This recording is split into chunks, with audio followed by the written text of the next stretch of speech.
Hello, I'm Franklin Graham. Have you been running through life? Who can save you? You can't save yourself, but Jesus can. You see, our sins separate us from God. Our sins are a stench in the nostrils of God.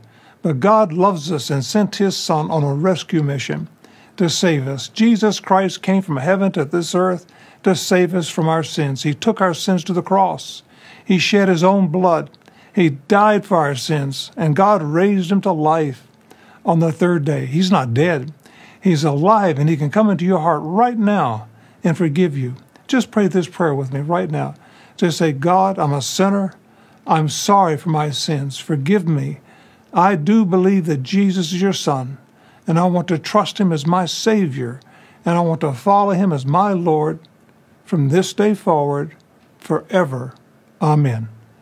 If you prayed that prayer, call that number right now that's on the screen.